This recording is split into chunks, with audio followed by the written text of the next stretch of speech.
Running is a meaningless activity unless you are running from something to ice cream or like with Doctor Who. They're really the only instances I can see running as being beneficial. Hey you, how's it going? Gosh, it feels like it's been a bit forever. I had to take a bit of a break because like I got sick, stuff happened, etc. We're also doing this different angle today because behind you is all my wedding dress stuff, and it's taking over my life and I don't really want to move it, so we're doing this. You might notice behind me somewhere in the distance are bookshelves. Shakara Booktuber has bookshelves. Oh my god. I don't actually have a very big book collection, which is the way I like it personally. You do you, I'll do me. And at the moment I have, yeah, less than 50 books. And it's not the complete library that I want. I definitely want to purchase more books. What is this even going? Tangent. Oh my god. Get on track. All right. Hi. How's it going? Oh dear. Out of practice much? Maybe. All right. So let's just, address the first thing. I got my roots re-dyed. No, jokes. I got the top half of my braces off, which I'm just like so happy about, but I've got this bit of a lisp that I'm really like self-conscious about, and I'm gonna notice when I'm editing. People around me are just like, oh, it's totally not that noticeable, but I'm just like, every day I can hear it. All right, so I have a few videos I'm gonna film in a row. I'm probably not even gonna change my shirt, let's be real guys, because ain't nobody got time for that, especially me. So I'm going to start off with my December wrap-up. Let's roll through these real quick and be super cash about it. So, I actually have some books to hold up for you. Look at you. I'm going to do these in order that I finished them because that's the order they exist in my notebook, and like, let's keep it easy for both of us. So the first book I finished in December was Sept of Swords by Michael J. Sullivan. I have a Kindle copy and a audiobook copy, and this was my first time going between both of them and them syncing and stuff, and it was actually really good. I really enjoyed the experience. There were times when the audiobook really came in handy because like all those Elvish names, got no idea. So that was super handy. In terms of the book itself, really enjoyed it. Was a little confused that it was actually like a bind up of two books in one, because like halfway through, as you would imagine, it like totally skips and you're just like, sorry, what? It's going on. Probably should have understood that's what was happening, and would have been a lot less confused. But otherwise, super funny. Really enjoyed the relationship between the two protagonists, Hadrian and Royce. They were just so funny. Like, the book is not without its problems. I particularly wasn't there for the kind of disfigurement bashing and questionable racism, or speciesism, whatever you want to call it. But I think that's also, I use fantasy as a allegory for the real world. I think that what fantasy can do really well is show us the good and bad bits of our own culture, with the distance of being like, oh, it's okay, they're elves and stuff. That's how I read it. Again, you do you. But I just have so much joy for this book. I read it as a kind of buddy read. I don't know. Basically, I spoke to Christine from Turning Pages 52 and basically said, look, girl, you need some Mistborn in your life. How about you read Mistborn, I'll read Michael J. Sullivan, because that book, like, that author is her, like, fangirl equivalent of my Sanderson.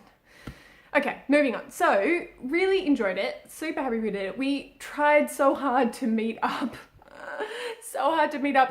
In real life and do like a book discussion, but I was so sick. I was so sick over Christmas, guys. It was the worst. I think my mum secretly enjoyed it, like looking after me, but I was just like, I don't want to do any of this. It was the worst, guys. I couldn't even have a choc top. And I mean, context, I love ice cream, like a lot. So for me to not be able to have ice cream is kind of like, something's wrong. Let's try that again. So the next book I read was Lyra's Oxford by Phillip Pullman. This is just the cutest little book. Look, I'll show you. So first of all, end pages. gorgeous, but on the inside of this cover is this dandy little map. How cute is that, guys? It's so cute. There's this, it's just a really nice book.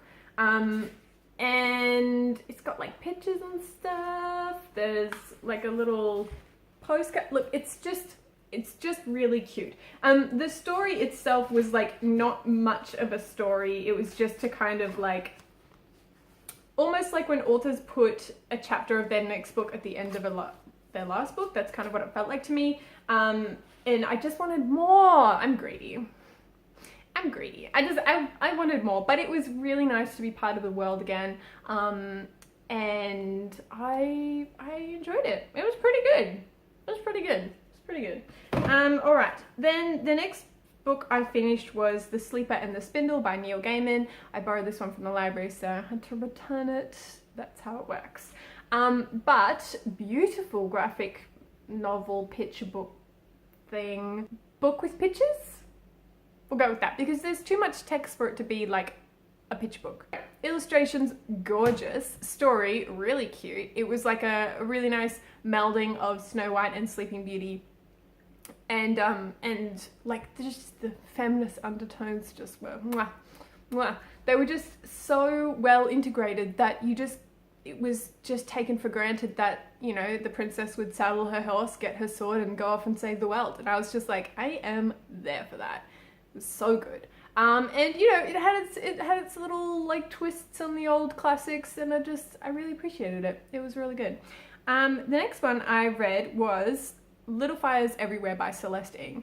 Oh wait, the next book, I'm so not used to holding books up, guys. So this book, Little Fires Everywhere by Celeste. This book, guys, I know everyone and their mother is saying that this book is amazing, and they're right, they're so right. This is just such a great book. It just is such a great book. It's like a family drama. Basically you have a family, mum, dad, 4 kids, and then mum and child. And it's about how those two families interact and the things that they learn from each other. And I'm really oversimplifying it, guys, but I think everyone who reads this will get something a little different out of it. For me, what I really enjoyed was it was so funny. It was so funny. Like, you're just laughing at how well-meaning, like so well-meaning and like, but so racist. So racist and so classist these people are while trying so desperately to do the right thing. And it's just gold. It's just so gold. I love it so much. It holds a special place in my heart. I will be rereading it and I will love it forever and ever and ever. So good. So good. The next book I read was Spill Zone by Scott Westerfeld. We're going with Westerfeld. This graphic novel I picked up thanks to Tony from TW Reads. She showed it in some graphic novels that she was reading, and I was just like, that looks gorgeous. I need to get that from my local library. And I did, and I read it, and I just inhaled that book. It was just so good. So good. The story was really interesting. The art was beautiful. And I was kind of heartbroken when I realized the next one isn't going to be out for like ages. And I was just like, guys, why? Why? So have a look, pick it up, see if you like it. If you do, or if you have read it and you liked it, like, tell me, because I really enjoyed it. I want more like it. I think this is definitely one of my favorite graphic novels for the year. Yeah, one of my favorite graphic novels for the year. No, wrong topic. Stay on topic. All right, sorry guys. So then the next, oh God, I'm out of practice. So then the next book I picked up was What I Talk About When I Talk About Running by Haruki Murakami. This book was cool, I guess. Like, I'm not a huge Murakami fan. I haven't really been able to get on board with his wacky style. But again, you do you, I'll do me. So I thought maybe I'd try his non-fiction work. It was nice. was thought-provoking. It was a memoir on running from a girl who doesn't really run or write novels. I was not the target audience for this. But nevertheless, kind of impressive that this guy runs a marathon every single year, which is also, but like, not surprising given the kind of the health culture in Japan, which I think they do well. They do well. From an outsider's perspective, they do health really well. So that was really interesting. I liked how he compared running marathons and like the kind of the strength and stamina you need to run a marathon is similar to the strength and stamina you need to write a book. I was just like, cool, awesome. Books are hard to write and hard to read and hard to review. Books are hard, guys. But overall, like, you know, there were some life lessons in there that I remember, I think. Definitely inspired me to like leave my house more often. Don't know if I'll pick up running. Running is not my thing. Running is a meaningless activity unless you are running from something to ice cream or like with Doctor Who. They're really the only instances I can see running as being beneficial. But that's just me personally. It just doesn't do it for me, guys. So the next book I read was The Housekeeper and the Professor by Yoko Ogawa. Really enjoyed this book, guys. Like, I was not expecting it to pack such a punch. And I kind of went like insane with my note writing in this one. Like, just, you know, there's maths in here, and I was like totally there for the maths and totally there for all the other things, like so many underlines and workings out. Like, this book, guys, this book got me doing maths homework. Like, what? It's nuts. It's nuts.